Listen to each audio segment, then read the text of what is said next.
कि किस तरह से जमहूरियत को लूटा गया, आईन को लूटा गया। तो मेरी आपसे गुजारिश है कि प्रशांत भाई के लिए आपको घरों से निकलना है और ये जो झांसा देने आपके बीच में आए, किसी के झांसे में नहीं आना है। इनके सारे दावे, सारे नारे, सारी बातें झूठी हैं। ये झूठे लोग हैं। मैं सड़क से संसद तक आपके मुद्दों पर लड़ता रहता हूं और ये मेरी खुशनसीबी है कि मैं आपका खासदार भी हूं। राज्यसभा में महाराष्ट्र की नुमाइंदगी करता हूं। हमारे नेता राहुल गांधी जी ने जब मुझे राज्यसभा सभी अपने पदाधिकारी से रिक्वेस्ट है कि नफरतों वाली गालियां तुम दो, हम तो देंगे जवाब फूलों से। दरखास्त करता हूं कि अमीन पठान साहब का इस्तेमाल कीजिए। आज के मेहमान खुद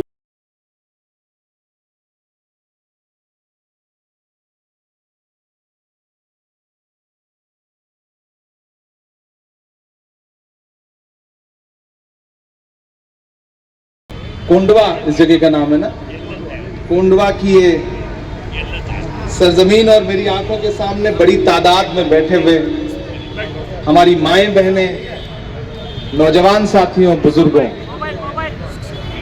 पिछले काफी देर से आप सारे लोग धूप में बैठे हुए हैं। मैं समझ सकता हूं धूप बहुत ज्यादा है। हम इधर साये में खड़े हैं, आप उधर धूप में बैठे हैं, तो हमें भी ये देख करके तकलीफ हो रही है। इसीलिए हमने भी सोचा कि जल्दी जल्दी अपना भाषण खत्म करूं। नया पाने की चाहत में पुराना छूट जाता है, नया पाने की चाहत में पुराना छूट जाता है। तुझे अपनाऊं तो मुझसे जमाना रूठ जाता है। मोहब्बत पढ़ने लिखने में बहुत आसान है, लेकिन मोहब्बत को निभाने में पसीना छूट जाता है।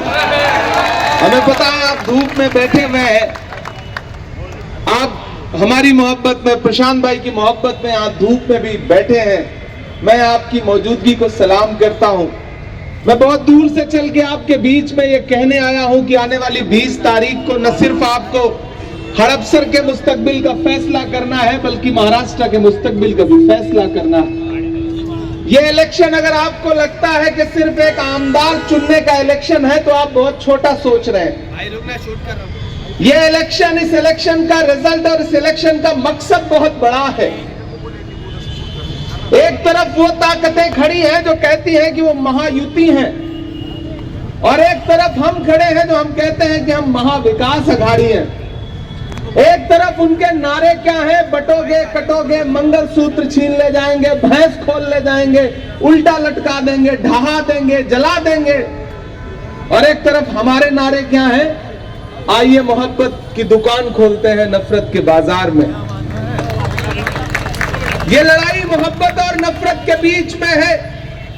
एक तरफ वो लोग खड़े हैं जिनकी पूरी सियासत इस बात पर टिकी हुई है कि वो दूसरे मजहब को, दूसरे धर्मों के धर्मगुरुओं को, पैगंबरों को भला बुरा कहें।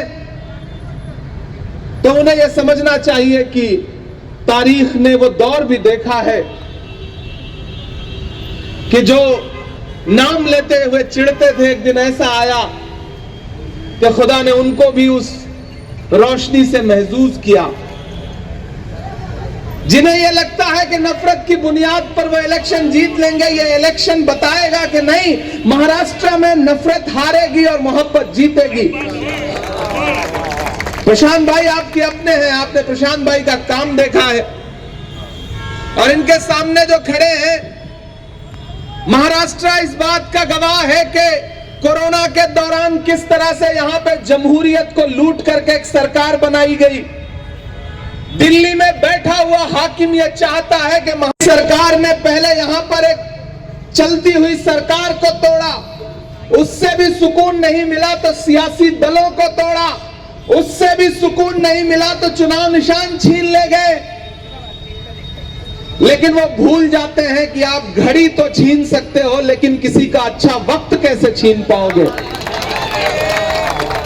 ये चुनाव निशान छीनने वाले, जिन्हें लगता था कि चुनाव निशान छीनेंगे और महाराष्ट्र की आवाम झांसे में आ जाएगी, तो मैं तो सैल्यूट करता हूं महाराष्ट्र की आवाम को और पूरे देश की आवाम को कि जो लोकसभा चुनाव के दौरान भारत के संविधान को बदलने का नारा लगाते थे, चाहे वो भाजपा के अनंत हेगड़े हो, दिया मिर्धा हो, लल्लू सिंह हो या अरुण गोविल हो, ये नारा लगाते थे कि हमें बहुमत दो, हम संविधान बदलेंगे।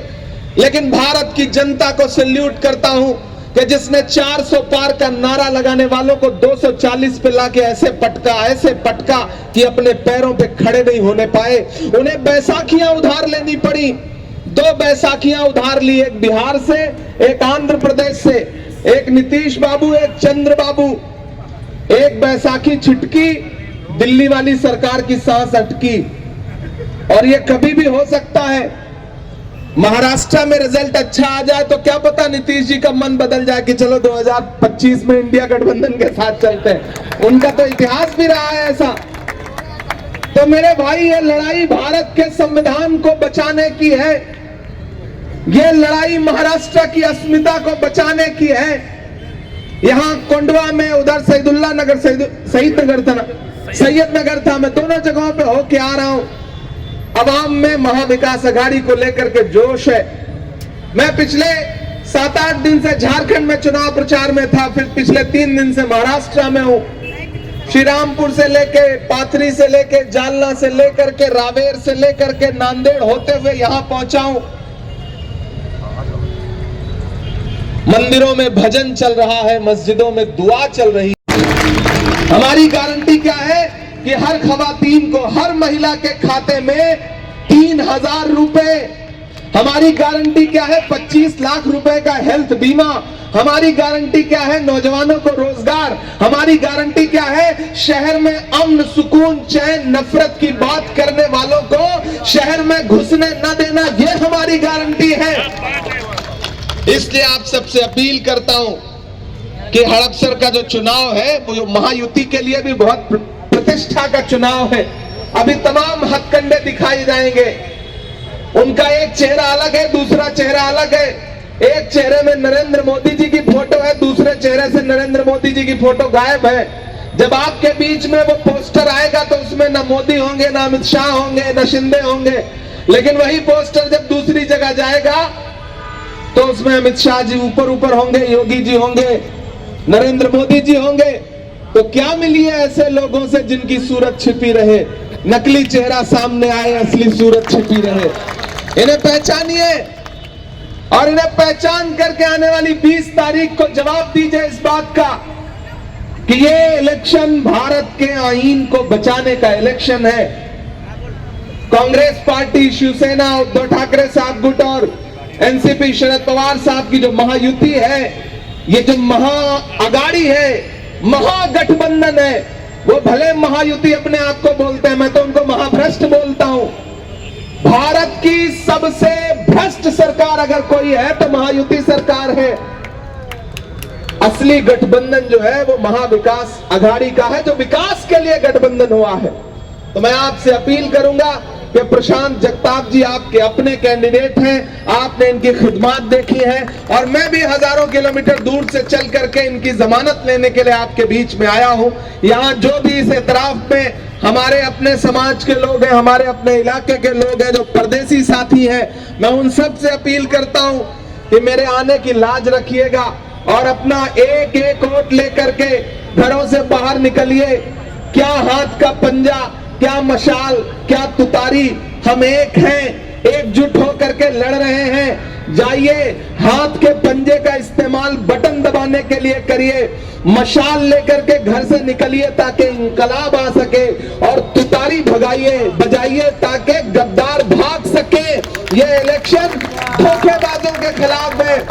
मैं कल नांदेड़ में भाषण कर रहा था, मैंने कहा ये जो सरकार है ये धोखेबाजों की सरकार है। सामने से एक नौजवान खड़ा हुआ, बोला इमरान साहब सिर्फ धोखेबाजों की नहीं, ये खोखेबाजों की भी सरकार है।